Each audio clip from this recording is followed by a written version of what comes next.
Hi everyone, mayam bahan bamaktra GKGS Manipurna Modern History gi class series asida welcome tawjari. Ngasisu GKGS Manipurna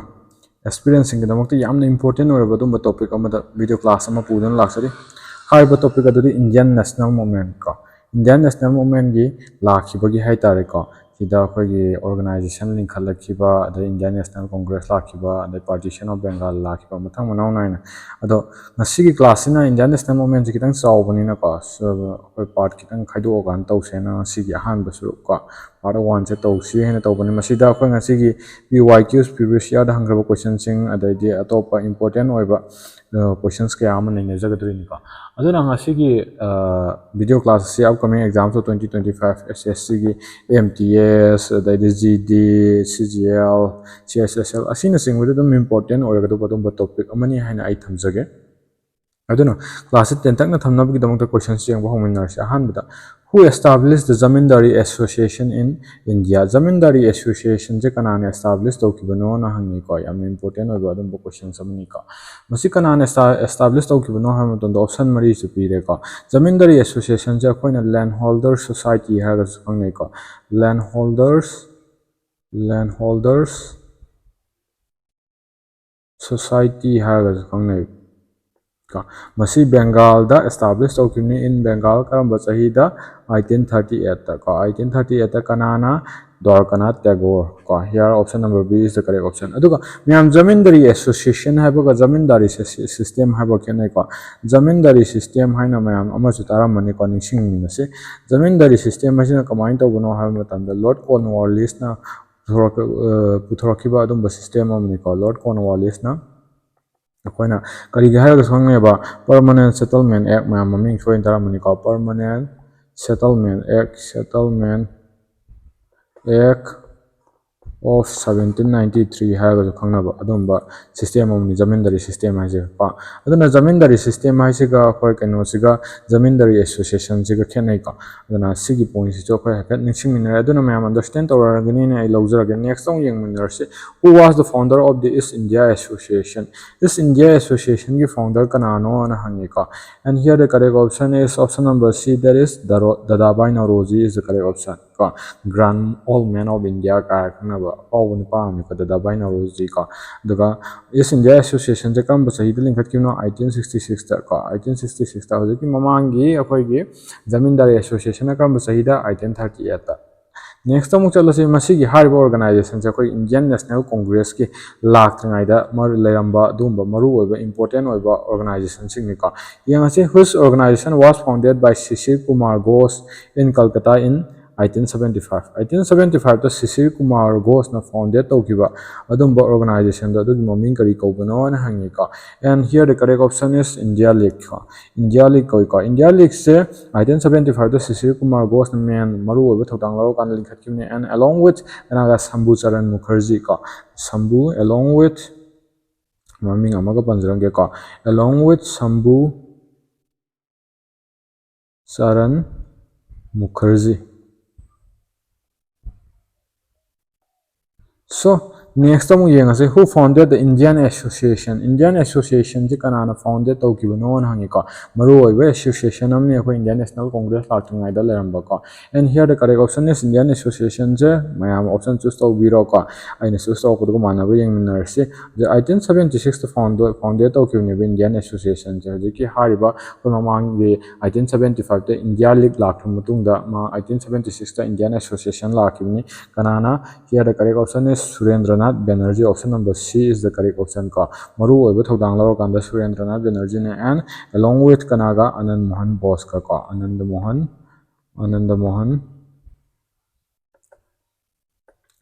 Mohan Bose ka Ma'am so then understand our end lawjaraga next in which year was the Indian National Congress founded sidi ma'am ne na thudo hindona khamani ka kamba saida 1885 founded tawkibani Indian National Congress ka kadai da Bombay da Next time we say who was the first president of the Indian National Congress Indian National Congress ki ahanba president kanano na hangi ka first president of Indian National Congress kanano na hangwane sigi question jana hangi ka do tagre koi sida khangamani kanane ba option मरी पीरे को दादाभाई नवरोजी ए यू में W C Banerjee Omesh Chandra Banerjee है गोपाल कृष्ण गोखले ममिंग मरी पीरे and here the correct option is Omesh Chandra Banerjee option number C is the correct option को option number C is the correct option अदो कम चाहिए फाउंडेड तौर इंडियन नेशनल कांग्रेस अमुक निशिंग मिनसे 1895 कदाइदा बॉम्बे है मफमसिदा बॉम्बे है मफमसिदा मसी founded तौबदा who is considered the founder of the Indian National Congress ko kanabu Indian National Congress ke founder oina consider tawbage na hangmani ko masi founded tawbada khoi ga chobu thodang law mase a o hume ko a hume ma se ke tawba retired British civil servant amani ko a o habdi Alan Octavian Hume na habni ko Alan Octavian Human having Magna Choba key role ama lower Mehetareko, Indian National Congress founded over Aduna Marks, founder of Indian National Congress when considered on neighbor. Next time we say who was the Viceroy of India at the time of the establishment of the Indian National Congress 1885. Indian National Congress 1885 established over the Lairamba Viceroy of India do Kanano and Hangiko. Indian National Congress Kamba Sahida established over 1885. The Matamdula Viceroy do Kanano, here the correct option is option number C, Lord Dufferin is the correct option. Lord Dufferin Viceroy and Maru ko. Lord Dufferin se akoi India ki Viceroy in 1894 dagi horakanda kya bula 1888 po mahana Viceroy in the next who was the first Percy president of the Indian National Congress. Indian National Congress ki ihan hanba first Percy president ko kanano na hangi ko. And here the correct option is Dadabhai Naorozi ko. Dadabhai Naorozi is the first president, first Percy president hamni ko. First president hai tagadi akoi masagi kana W.C. Banerjee is the first president of Indian National Congress. Aduga first president hai tagana Dadabhai Naorozi. Mahasa khoi kari hai khangeba the grand old man of India has khangeba ko the grand old man of India har ga so khoi khangne ko ado mahangna Kolkata akhoi gi keno session ko Indian National Congress ke session khwaidagi yamna ya the ayamba session the president khwaidagi yamna oigiba adumba nipa amani ko Dadabhai Naorozi se ko 1896 ta humlak oiki 1886 ta ama aduga 1893 da ama aduga 1906 ta ama ko next time we say who was the first Muslim president of the Indian National Congress. First Muslim president of Indian National Congress kanano na hangi ko do tarade here the correct option is Badruddin Tyabji is the correct option ka karamba sahida oikibano marks 1887 third session of the Indian National Congress ko third session of the Indian National Congress ta INC hai tare ko ida mahang ihana hanba first Muslim president oiki kam basida 1887 da kadai da pongthokiba Madras da pongthokiba ko Madras da pongthokiba ai Indian National Congress ki maru oiba session khaktagi oina class amusu pujaraki ko Indian National Congress ki session adari kadai da pongthoki habse important oiba points mayam ama leibo ko aduna next time yengase who among the following is known as the grand old man of India. Grand old man of India ha kana bukhangna bagi ai ngasai chu panjakre here the correct option is kanano mayam soi khangamani Dadabhai Naorozi. Dadabhai Naorozi ka next who became the first Indian to win an election to the British Parliament in 1892 ko 1892 harbu sahi sida British Parliament election lepakanda election mai pak ngam kiba adumba first person do first Indian do kanano hangbani ko first Indian do. So here the correct option is Sisu Dadabhai Naorozi is the correct option. Option number C is the correct option. First Indian niko. Mahangna ka British ki khoi gisu saina Rajya Sabha Lok Sabha la yu saina mo khoi House of Commons and House of Lords saina lai ko. Do 1892 na mahangna House of Commons dagi bot lepe House of Commons dagi bot lepe ko. Aduga karamba constituency dagi lepa ko na masa Finsbury constituency dagi lepa ko ni Finsbury constituency ko. Constituency de gile papani aduga marks a Liberal Party candidate oina contested obani ko Liberal Party candidate oina contested obani sigi points je me understand obiro ko next in his book did Dadabhai Naorozi propound the drain of wealth theory. ko the drain of wealth theory habni ko myam soina khanga mani sidi the drain of wealth theory Dadabhai Nauroji gi yamna famous oiba adumba theory amani ko wealth theory amani ko habidi British singina kamaina mokhogi unfair economic policies sinara kanda akhoi India dagi wealth ko lanthum kam kamaina drain do bono habido sigi maki haiba sigi drain of wealth theory sina mari chimna ko akhoi taiba adumba theory yamna kan Dadabhai Nauroji gi yamna khoi prominent oiba maming chat pa hai tare ko adumba theory amani ado masigi maki lairik that is poverty and un-British rule in India masida yawi ko poverty and un-British rule in India masi mamang previous year question to hangar misi kanana ibu lairik no ka haina kanana ibu neba Dadabhai Nauroji gi lairik ni poverty and un-British rule in India.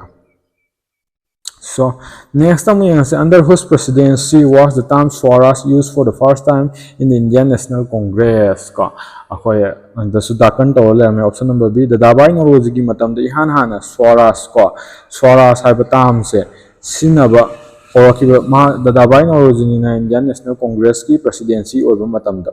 ko president oiba matam da haba ko Swaraj haiba de akhoi na dum khange self government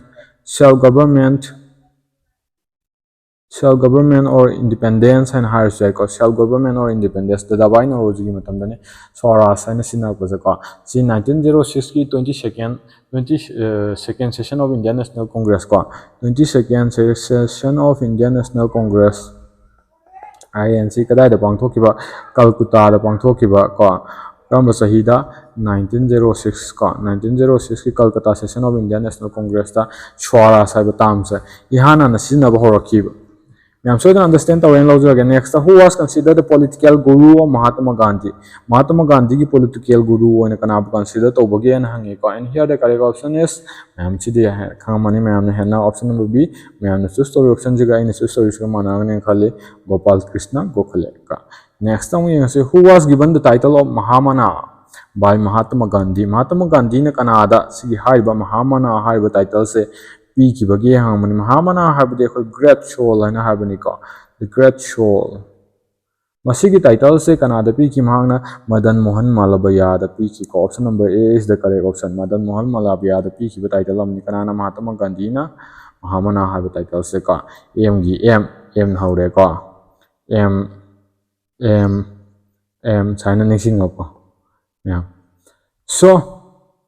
Madan Mohan Malabaya ki matanga pallabi ma se khoi educationist amasuni freedom fighter amasuni aduga Banaras Hindu University me amne maming taramani ko Banaras Hindu University se kanana founded torambane ba Madan Mohan Malabaya na founded torambane ka bazahida in the year 1916 da segi point jisu Next time we say who is famously known as the Sher-e Punjab or Punjab Kesari ko Punjab Kesari or Sher-e Punjab har kana kana abu khangna bagi han habdi Lion of Punjab habni ko Lion of Punjab ani ma kya artha se ko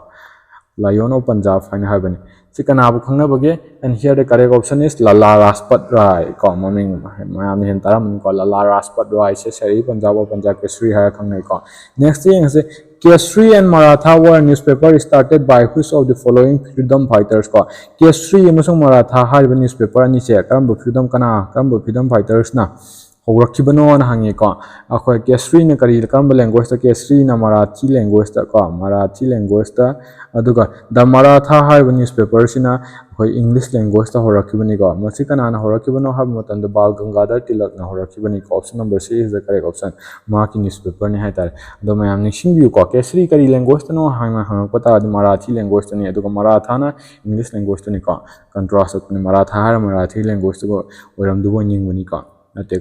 next time we see during whose presidency did the Indian National Congress split in moderates and extremists at the Surat session in 1907 koi 1906 ta Dadabhai Nauroji IDN haina izarge ko Dadabhai Nauroji na president oiba matam da Calcutta session of Indian National Congress ta kari oikra kari sinakre ahanba Swaraj haiba tam se sinakre I'm sure to understand the 22nd session of Indian National Congress. Aduga moderates and extremists next site are 1907 the 23rd session of Indian National Congress. Moderates and extremists ꯑꯩꯈꯣꯏ ꯊꯣꯛꯂꯛꯇꯣꯏꯅꯦꯕ Indian National Congress moderates and extremists ꯍꯥꯏꯅ ꯈꯥꯏꯗꯣꯔꯛꯑꯅꯤꯀꯣ 1907ꯗ ꯑꯩꯈꯣꯏꯒꯤ ꯃꯁꯤꯅ 23rd session of Indian National Congress ꯀꯅꯥꯅ president ꯑꯣꯏꯕ ꯃꯇꯝꯗ ꯔꯥꯖ ꯕꯤꯍꯥꯔꯤ ꯘꯣꯁꯅ ꯑꯣꯏꯕ ꯃꯇꯝꯗꯀꯣ ꯔꯥꯖ ꯕꯤꯍꯥꯔꯤ ꯘꯣꯁꯅ ꯄ꯭ꯔꯁꯤꯗꯦꯟ ꯑꯣꯏꯕ ꯃꯇꯝꯗ ꯑꯗꯨꯒ ꯁꯨꯔꯠ ꯁꯦꯁꯟꯗꯀꯣ ꯁꯨꯔꯠ ꯍꯥꯏꯕ ꯃꯐꯝꯗꯨꯗ ꯄꯥꯡꯊꯣꯛꯈꯤꯕ ꯑꯗꯨꯝꯕ ꯒꯨꯖꯔꯥꯠ ꯁꯨꯔꯠ ꯍꯥꯏꯕ ꯃꯐꯝꯁꯤ ꯄꯥꯡꯊꯣꯛꯄ ꯏꯟꯗꯤꯌꯟ ꯅꯦꯁꯅꯦꯜ ꯀꯣꯡꯒ꯭ꯔꯦꯁꯀꯤ ꯁꯦꯁꯟꯗ ꯍꯥꯏꯇꯥꯔꯦꯀꯣ ꯑꯩꯈꯣꯏ ꯀꯔꯤ ꯍꯥꯏꯅ ꯈꯥꯏꯗꯣꯔꯛꯈ꯭ꯔꯦꯕ moderates Indian National Congress moderates and extremists ꯍꯥꯏꯅ ꯈꯥꯏꯗꯣꯔꯛꯈ꯭ꯔꯦꯕ ꯃꯌꯥꯝ ꯁꯣꯏꯗꯅ ꯑꯟꯗꯔꯁꯇꯦꯟ ꯇꯧꯔꯝꯅꯤ ꯀꯅꯥꯅ ꯄ꯭ꯔꯁꯤꯗꯦꯟ ꯑꯣꯏꯕ ꯃꯇꯝꯗ ꯔꯥꯖ Bihari ꯘꯣꯁꯅ Next thing is when was the partition of Bengal officially implemented? Partition of Bengal karamba chahida officially implemented tawkibano na hangi ka miyam sidi khangamani 1905 ki 16 October da ka 1905 option number B is the correct option ka aduna masi kanagi matamda tawkibano Lord Curzon gi matamda tawkibani ko partition of Bengal Lord Curzon na matamdugi viceroy ori kanda ka next thing is who was the viceroy of India during the partition of Bengal ka this pangre maming that is ma'am option choose obiro and option number C Lord Curzon is the correct option ka masi khoi widely and popularly divide and rule strategy ka haraga so koi na khangna bata ka divide and rule strategy ka